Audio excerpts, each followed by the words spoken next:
Le CAC 40 qui se dirige lentement mais sûrement vers les 7100 points. Début d'année en trombe, on le commente tous les jours sur Boursorama et dont rien ne semble pouvoir arrêter à brève échéance cette ascension. Bonjour Laurence. Bonjour David. Laurence Lafont, rédacteur en chef de Lettres d'investissement. Propos utiles, je l'ai dit, début d'année en fanfare, en trombe pour quasiment tous les marchés, un peu plus le marché européen, un peu moins le marché américain, Wall Street, et encore plus la Chine qui pour le coup a fait un bond sensationnel. On gagne environ 10% depuis le début de l'année sur les marchés européens, en tout cas le CAC. Effectivement, il y a une sorte de scénario merveilleux qui se dessine. Mais qui est plausible, il est probable, il est possible, il est plausible ce scénario, oui, bien sûr, qui est un scénario idéal que je vous laisse décrire et auquel on a tous envie de croire. C'est facile, on prend tous les problèmes qu'il y avait récemment et puis on les efface. Donc il n'y a plus de récession, il y a maintenant un ralentissement modéré qui se dessine. Après, l'inflation, ce n'est plus un problème parce qu'on passe régulièrement chaque mois sur des chiffres qui sont en décroissance sur l'inflation, un ralentissement du rythme. Donc tout le monde anticipe maintenant une inflation, un retour à 2. Qu'est-ce que je peux dire d'autre ? La réouverture de la Chine, c'est magnifique parce que ça relance l'économie mondiale. Les banques centrales, elles vont encore monter un petit peu les taux et puis ça va se terminer rapidement. Et ensuite, on va avoir même des baisses de taux. Donc voilà, c'est le scénario idéal rêvé par les investisseurs. Mais qui peut aussi se produire. Et d'ailleurs, l'année commence bien puisqu'on a vu des baisses de prix de l'énergie, le gaz, l'électricité. Ça commence bien. Pourquoi bouder son plaisir ? Quel oiseau de mauvaise augure celui-là ? Je boude pas, mais moi j'en profite plutôt pour alléger et vendre sur ces niveaux-là. Parce que je pense qu'effectivement, c'est le scénario qui est dans l'esprit des investisseurs actuellement qui domine. Mais qu'est-ce qui va venir demain nous amener le nouveau moteur de la hausse ? Qu'est-ce qui va venir pour créer la bonne surprise et se dire « Ah oui, on peut aller plus haut ». Aujourd'hui, on a acheté en fait toutes les bonnes nouvelles. Et on est déjà à 7100 sur le CAC 40, on est revenu à 4000 sur le SP500 aux États-Unis. Donc on est sur des niveaux quand même élevés par rapport aux problèmes qu'il y a eu sur l'année écoulée. Et sur les perspectives qui se dessinent, parce que moi je ne crois pas du tout que le ralentissement va être bref et modéré, en tout cas pour les bénéfices des entreprises. Pourquoi les investisseurs voient la vie en rose à ce point ? Ils changent souvent d'humeur avec d'excès de pessimisme. C'est ça qui est drôle, parce que figurez-vous que fin décembre, les options baissières de couverture étaient à un niveau extrêmement élevé. Donc fin décembre, ils broyaient du noir. Tout le monde se couvrait contre la catastrophe. Et aujourd'hui, tout le monde passe en situation d'achat. D'ailleurs, vous le voyez sur plein d'actifs, parce qu'il y a les actions qui montent, les obligations. Le Bitcoin se réveille, alors qu'il était 6 pieds sous terre. Vous avez toutes sortes, les mêmes stocks qui n'existaient même plus aux États-Unis, même elles reprennent un petit coup de boost grâce à la spéculation. Donc il y a un appétit pour le risque. En ce début d'année, il y avait aussi peut-être pas mal de liquidités qui étaient sur le côté, et qui avaient besoin de se réinvestir. Donc voilà, on a un scénario idéal. Avec des incohérences dans le scénario aussi, parce que si tout se passe bien, pourquoi les banques centrales, on se dit, se feraient moins restrictives ? Oui, si tout va bien, c'est-à-dire que si l'économie ne ralentit pas aussi fortement qu'on le craint, si l'inflation se calme, pourquoi voulez-vous que les banques centrales, tout d'un coup, disent je vais arrêter de monter les taux, je vais même les baisser ? Si l'inflation se calme. Oui, mais l'inflation se calme, mais vous avez l'économie, soi-disant, qui va très bien et qui va repartir. Donc pourquoi baisser les taux dans une économie qui redémarre ? Pour relancer l'inflation ? C'est étrange. Moi, je pense que les banques centrales baisseront les taux quand elles vont commencer à avoir peur pour l'économie, et ce qui pourrait arriver dans l'année d'ailleurs. Mais en tout cas, dans ce scénario-là, c'est pas cohérent. Vous ne pouvez pas avoir le beurre, l'argent du beurre, et un petit peu plus encore. Vous voyez ce que je veux dire ? La crémière. Voilà. La fameuse crémière. Les hausses de taux de 2022 vont n'ont pas produit vraiment leurs effets sur l'activité économique en 2022, mais plutôt cette année en 2023. C'est ça, lorsque les banques centrales montent les taux, vous avez un décalage entre la hausse des taux et l'impact sur l'économie. Vous venez d'en parler dans l'immobilier.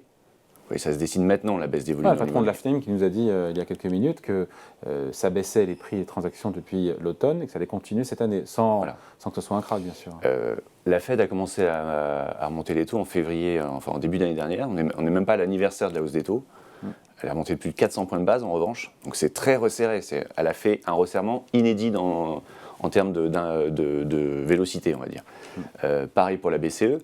Donc ça, les hausses de taux 2022... c'est en 2023 qu'on va mesurer l'impact sur l'économie. Ça ne sert à rien de se dire, tiens, les chiffres de novembre 2022 étaient bons finalement, le ralentissement est plus faible que prévu. Ce n'est pas le ralentissement lié à la hausse des taux qu'on a vu en novembre 2022. C'est un ralentissement, c'était le cycle. Là maintenant, on va avoir l'impact des hausses de taux réels.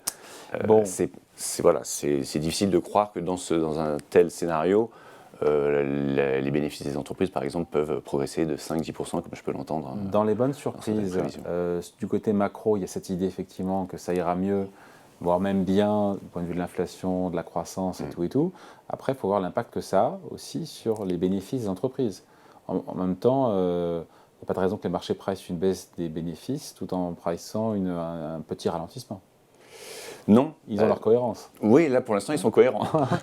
Pour l'instant ils espèrent effectivement qu'on a un petit ralentissement là, en début d'année et que rapidement la croissance des profits va repartir de plus belle sur le deuxième, troisième. On peut se dire pourquoi pas. Qu'est-ce que nous disent pour l'instant la saison de publication s'ouvre à peine aux États-Unis avec les banques. C'est ça, on n'a pas encore vraiment eu l'écho, mais le discours des banques, même si ça a été mitigé en termes de réaction, vous avez vu Goldman qui avait été puni sur le marché, mais en même temps, je crois que c'est Morgan Stanley qui a été salué. Le discours, il est l'économie ralentit fortement, nous craignons un bond des défauts, donc nous faisons des provisions et nous sommes très prudents en réduisant nos effectifs dans divers domaines.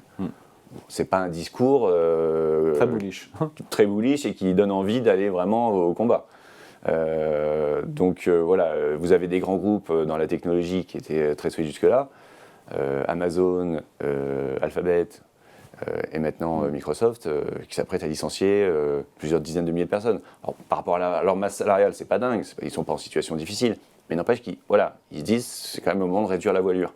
Donc avec l'idée d'un ralentissement modéré, c'est encore une fois, c'est pas très cohérent.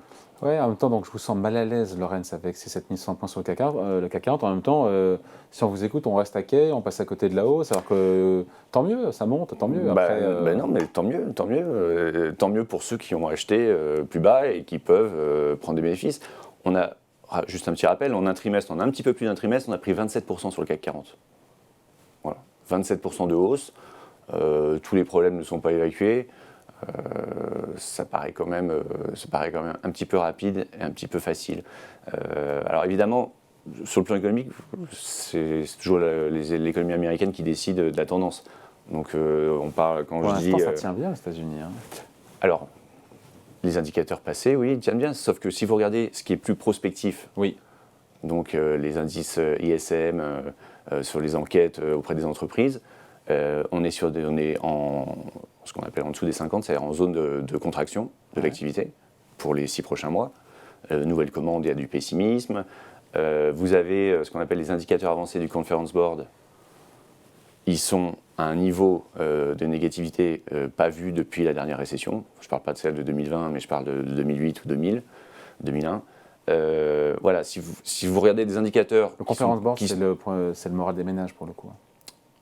Vous avez des indicateurs avancés du Conference Board. D'accord. Et donc ça traduit quoi ça traduit qu'on est sur des niveaux d'enquête. En lien avec les entreprises ou avec les ménages ? Oui, avec les entreprises. D'accord. Avec l'économie. Qui sont très négatifs. Voilà. Donc les chiffres, dire que l'économie était solide fin 2022, ça a peu d'intérêt en fait. Qu'est-ce qui va se passer ? C'est là l'intérêt. C'est vers ces données-là qu'il faut se tourner. Et donc quand vous dites... Qu'est-ce qu'on scrute alors sur les prochaines semaines? On se quitte là-dessus. Qu'est-ce qu'on scrute encore une fois sur les marchés boursiers? Ces enquêtes. C'est l'ISM, les PMI qui sont intéressants pour savoir où on va. Et forcément, maintenant on va avoir une accélération sur les publications d'entreprises. Il faut aller chercher un petit peu les déclarations des dirigeants et vous allez avoir les prévisions pour l'année. Si beaucoup d'entreprises disent je pense que c'est trop tôt pour faire des prévisions, déjà c'est pas bon signe. On n'est pas dans le scénario idéal qu'on évoquait tout à l'heure. Bon, voilà. Laurence Lafont qui ne chausse pas les lunettes roses des marchés boursiers. Non, ça ne va pas du tout. En plus, Bonne année en tout cas, merci de passer nous voir. Bonne année David. Laurence Lafont, rédacteur en chef de Lettres d'investissement, Propos Utiles. Merci beaucoup. À bientôt.